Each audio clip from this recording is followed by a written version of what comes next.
Salam alaikum. C'est la deuxième vidéo consacrée à la conception des bases de données relationnelles, la théorie de la normalisation. On va parler en cette partie des dépendances fonctionnelles. La définition soit le schéma de la relation R avec les attributs A1, A2 jusqu'à AN. N'oubliez pas le terme schéma de relation. Qu'est-ce qu'il représente? Pour ceux qui ont oublié, vous allez au TD1 et vous allez réviser tout ce qui concerne la première partie des bases de données et du modèle relationnel. Bon, on reprend. Soit la relation R avec les attributs A1, A2 jusqu'à AN. X et Y sont des sous-ensembles de A1, A2 jusqu'à N, un sous-ensemble des attributs de R. Il existe une dépendance fonctionnelle, notée df, de X vers Y, notée X flèche Y, si et seulement si, étant donné une valeur de X, il lui correspond une et une seule valeur de Y. On dit que X détermine Y ou Y dépend fonctionnellement de X. نعاودو واش هو X. X راهو un attribut ولا plusieurs attributs من les attributs de R. Y كيف راهو un attribut ولا مجموعة من les attributs نتاع R. نقولوا بلي كاينة une dépendance fonctionnelle ما بين X و Y ولا Y dépend fonctionnellement de X ولا X détermine Y. هادو كامل التعابير احنا نستعمل المكسر X détermine Y كي يكون واش كي نهزو اون فالور دو X تسمى نعطيو قيمة X للمجموعة X راح يكون مربوط بها مجموعة واحدة من لي فالور دو Y. تسمى نهزو l'exemple le plus simple كي يعود X un attribut Y un attribut. Qui نهزو une valeur de X, il lui correspond une seule valeur de Y. كي نهزو قيمة ال X راح نربطوها بقيمة واحدة نتاع Y. S'il y a une dépendance fonctionnelle entre X et Y, si je prends une valeur de X, je ne peux pas avoir plusieurs valeurs de Y. Par exemple, s'il y a une dépendance fonctionnelle entre le code module et le nom du module, si je prends la valeur du code module CBD, je ne peux pas avoir plusieurs noms. Donc, la seule valeur que j'ai, c'est base de données. On va prendre comme exemple la gestion du stock des produits dans les entrepôts d'une entreprise où chaque produit est identifié par un code. Il possède un nom et un prix. Les produits peuvent être stockés dans un ou plusieurs dépôts.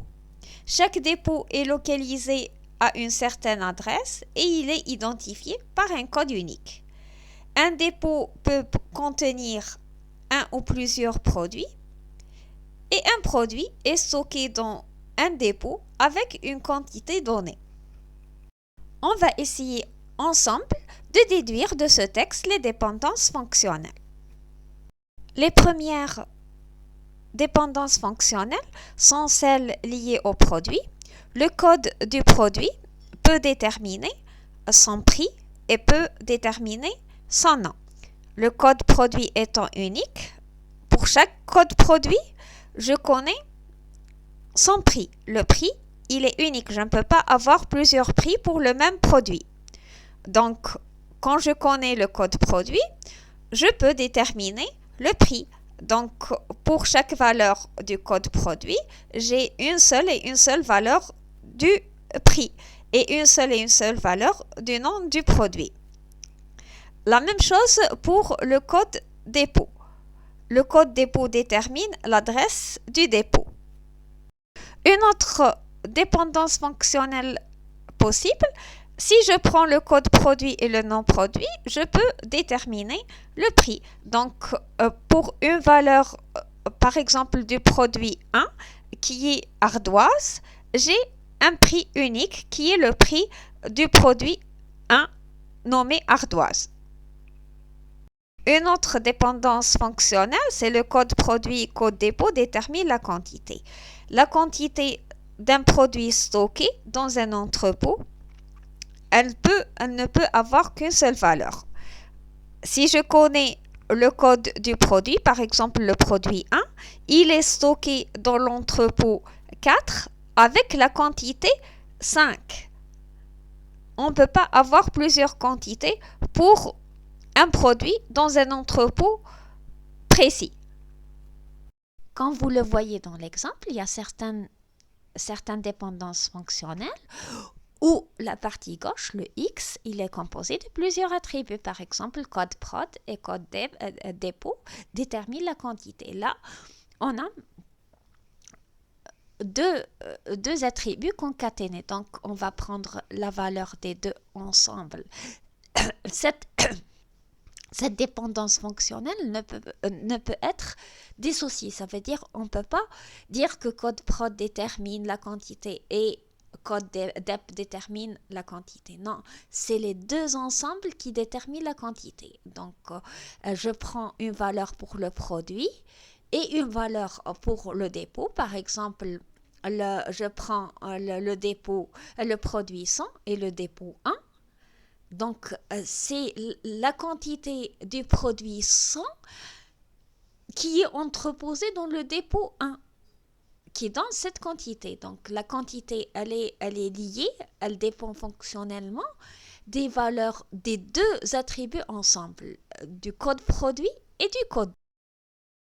La même chose pour la relation note, où j'ai le numéro d'étudiant, le code module et la note. J'ai la note de l'étudiant 1 pour le module base de données, qui est la note 15. Je ne peux pas avoir deux notes pour l'étudiant 1 dans le module base de données, mais je peux avoir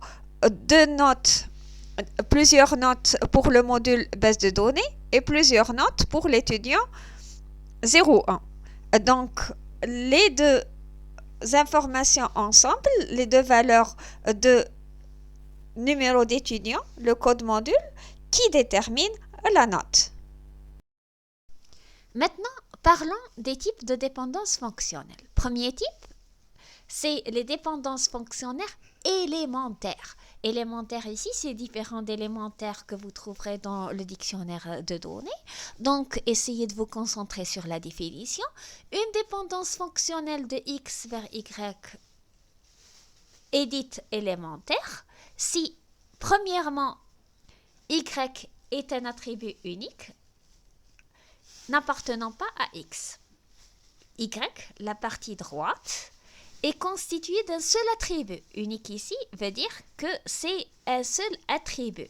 Et cet attribut, il n'est pas un sous-ensemble, il n'appartient pas à X, puisque X peut être un attribut ou plusieurs attributs. Donc, le Y est différent de X, il n'appartient pas à X. La deuxième condition, c'est qu'il n'existe pas de W inclus dans X, tel que W détermine Y. Le W, il n'y a pas de sous-ensemble de X qui détermine le Y. Il n'y a pas de dépendance fonctionnelle entre le Y et une sous-partie de X ou une partie de X. نعاودو نهزوها.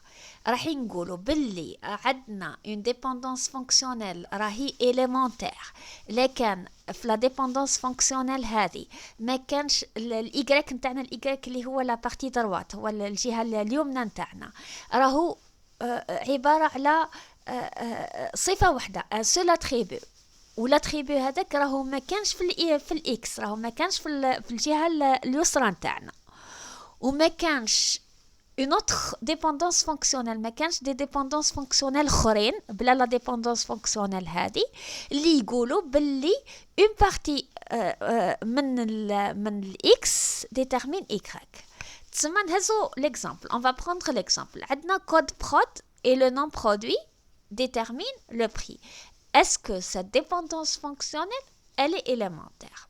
كي نشوفوا معاه هكا عندنا le code produit, le nom produit et le prix. Le prix راهو un attribut unique qui n'appartient pas à X. راهو attribut واحد وما يظهرش في الكوتي غوش نتاعنا. هذه خلاص. دركا نهزو اسكو كاينه une autre dépendance fonctionnelle اللي تربط لي اون بارتي من الاكس نتاعنا مع لو بري. تسمى اون بارتي نتاع الكود برود و نون برود مع لو بري. انا كي نعاود نرجع نلقى بلي عندي لو كود برودوي à lui seul détermine le prix. كاينه عندي une dépendance fonctionnelle اخرى اللي تقول بلي كود برود détermine le prix.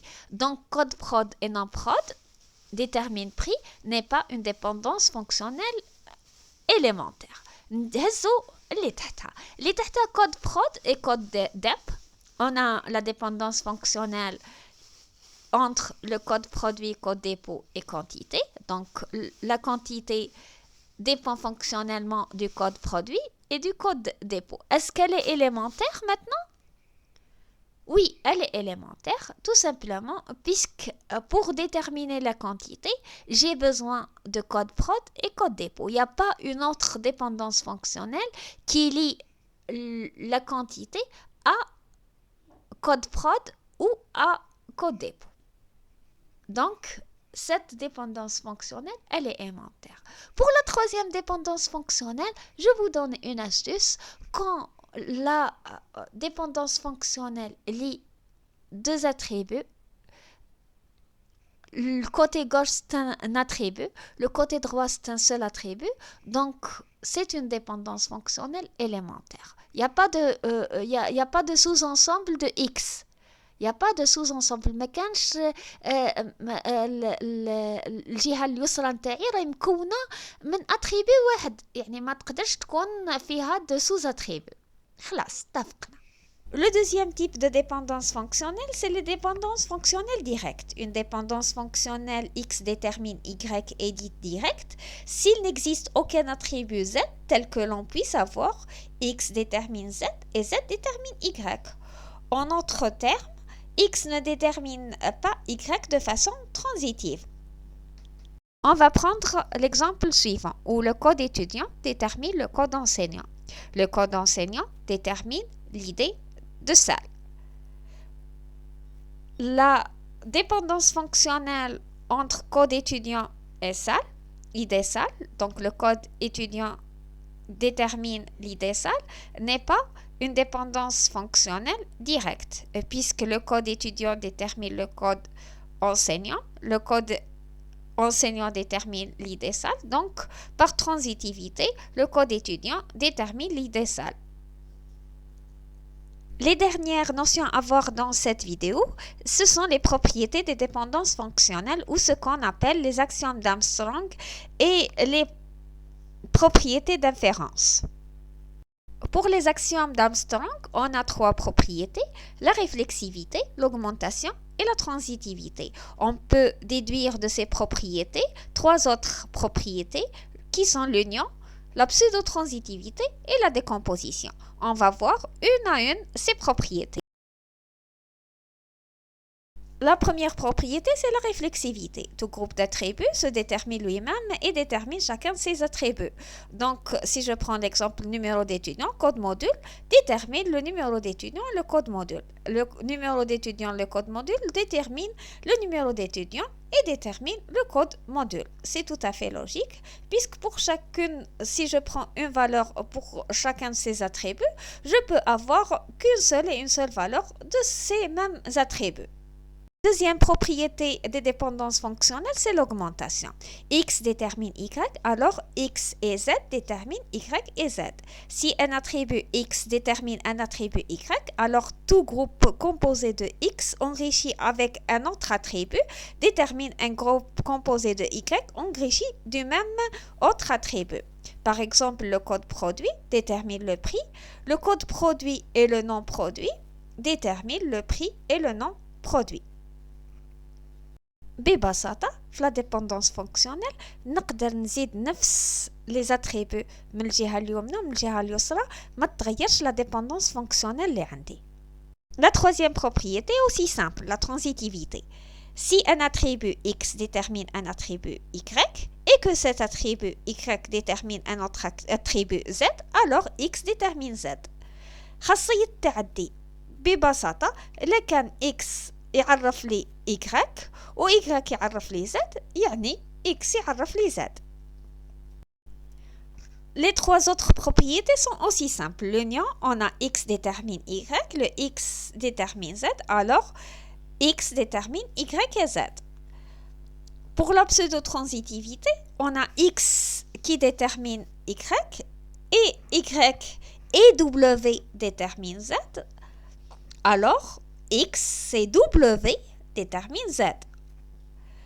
La décomposition qui est le contraire de l'union, le X détermine Y et le Z il est inclus dans le W, alors X détermine Z.